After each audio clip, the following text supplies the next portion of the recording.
حضرت خوشاله شوم چې تاسو سره ناسمو په لاس باندې راغله. د روایت مطابق په دما ډوبې پوښتنه هم دغه وي چې مولانا اکبر حقانی دا په کومه خوره باندې او په کوم سن کې را پیدا شو، بیا یې عصري تعلیم څومره دی او علمي طرف ته چې بیا په کوم سن کې رالو او کوم مدارسو کې پاتې شو، فراغت د کوم ځای نه او په کوم سن کې شو. سم او زما خو تاریخي پیدایش چې دی هغه 1987 دی. تاریخي پیدایش صحیح. ما عصري تعلیم چې دی سکول ما اومه پورې چې کله سکول وي نو ما په اوم کې سکول پرېښود، بیا دغه مې شروع کړو، علم مې شروع لکه د څلورم نه ما حفظ شروع کړو چې سکول کې څلورم کې نو پنځم شپږم اوم دا 3 کاله ما سکول هم وي او دې سره مې حفظ هم اوم کې مې بیا سکول پرېښودو او علم مې شروع کړو. تورسک چې دی د مولانا مفتی فضل غفور صاحب دامت برکاتهم العالیه د هغې کلی چې دی دا زموږ مادرې علمي ده. زما د علم آغاز چې دی هغه د دغې کلي ده شوی. د مفتی صاحب د مدرسې ته بیا وروستو تللی وم، هلته بله مدرسه ده فاروق اعظم. رومبې د علم آغاز د متوسطې نه ما په اوم کې سکول پرېښودو او هلته مې متوسطه شروع کړه. هلته مې متوسطه اوله وویلل، بیا د مفتی صاحب د مدرسه کې مې 15 کاله علم. صحیح. بیا وړې دورې له ګجرات ته لاړم او غټې دورې له اکوړي ته لاړم. 2012 کې مې د اکوړي نه بیا فراغت وشو.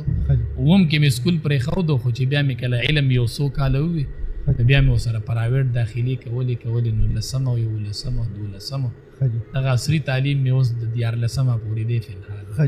لکه مونږ دا ویلی شو چې تاسو عصري تعلیم بیا کنټینیو ده او فراغت هم چې کوم دی د حقانی نه شوی دی په سن 2012 کې. صحیح. دغه مراته ونیل حضرت چې پیدایش په کومه خوره شوی زمونږ خو اصل کې ابایي کلی چې دی که نه چې خو ملا یوسف دی جی، خو د غربت دغې نو زما خپل پیدایش چې شوی دی په بونیر کې انغاپور یو کلی ورته وي. انغاپور د تورسک سره دی. پیدایش مې هلته شوی دی او یو ذاتی طور د مولا یوسف کې. صحیح. تاسو چې په کوم وخت کې حضرت علم شروع کو نو دغه یو د انحطاط دور خلک چې کوم دی تکنیکی علم طرف ته راتله یا عصري تعلیم طرف ته راتله، په دغه وخت کې تاسو علمي سفر آغاز څنګه شو؟ علم ته رجحان څنګه راغو؟ علمي کورنۍ سره تعلق لرل که نه خپل هم ذوق شو؟ نه جی، زمونږ کورنۍ خو بالکل علمي نه ده، نه د علمي دغه سره څه تعلق. زما ماماګانو د هاشم سر چې دی ایلی کلی هاشم سر دغلته زما ماماګانو زما بابا چې دی د مور د طرفه پلار هغه تبلیغ کې وخت لګولی، هغه خپل بچی حفظ ته داخل کړو او مونږ به د ماماګانو کره ډېر اوسېدلم. زه مې خپلو ماماګانو ځان سره روان کړم او مدرسې ته یې بوستلم. نو ذریعه او واسطه د علم او د دې سفر آغاز چې شوی نو هغه زما د ماماګانو له کور نه شوی چې ماماګانو به ولې وم او بابا مې تبلیغ کې وخت لګېدلی، د هغې وجې نه زه ماماګانو بوستلم. حفظ ما د هغې په دغه باندې شو. صحیح. حضرت کومنګ وګورو په ډیر لږ وخت کې په نوجوانۍ کې تاسو الله تعالی ډیر لوی مقام او ډیر لوی شهرت درکو، خصوصا د خطابت په میدان کې.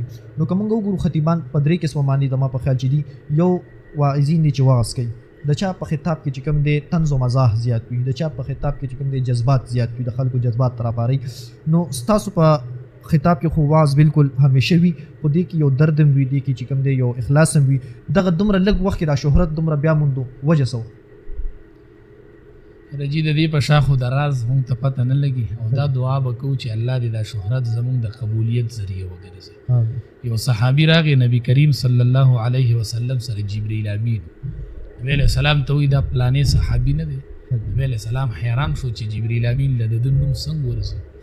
نبی علیہ السلام ورته نوم واغست، دا پلانې صحابي نه دی. نبی علیہ السلام ورته وایي تاسو دې څنګه پیژنئ؟ وایي دی په اسمان کې او د ملایکو په ټولګي کې د بار بار ذکر کیږي نو ما د ذکر د نوم راځي. اصل چیز خو چې قبولیت دی. موږ به دا دعا کوو چې دا شهرت الله زموږ د قبولیت ذریعه وګرځي. لوی امتحان دی، څومره چې شهرت سیوا کیږي دومره امتحان سیوا کیږي. یقین وکړه جی عمرې له تللی وم حرم شریف کې دقه شان ناسو د حرم شریف په غولي کې ملګري را سره علما، ما ورته ویم په دې ځای تاسو ما ته صرف اجازه وکړئ زه دا پیجونه مکمل بندوم. لکه بعضې وخت کې داسې حالات راشي چې سړی دا شهرت نه دی دا سړي پورې لږ ګران شي، سړی خپل عبادت نشي کولی، مون نشي کولی، خو چې زه داسې ورپسې خلک در روان دي. مې څه پته لګي که دا شهرت چېرته زمونږ د وبال ذریعه وګرځي دا میډیا. ما ورته وی حرم شریف کې ناست یو، تاسو را سره اتفاق وکړئ په دې ځای زه دا پیجونه بندوم، دا نن ده نور زه د میډیا نه شاته کېږم. هغې ملګرو راته حرم شریف کې وی چې مونږ تا ته دا اجازت نه درکړو. بس او چې کوم مې استادان دي هغې راته هم دا وایي چې نه ته به پیج نه بندې. صحیح. دا یو ښه فایده خوري معاشره کې ګورو چې لکه وایي چې ډېره فایده ترې نه خلک اخلي. صحیح. په دغې بنیاد لګیا یو جنس. ښه جي ښه. الله دې ستاسو دغه شهرت قبول کړي.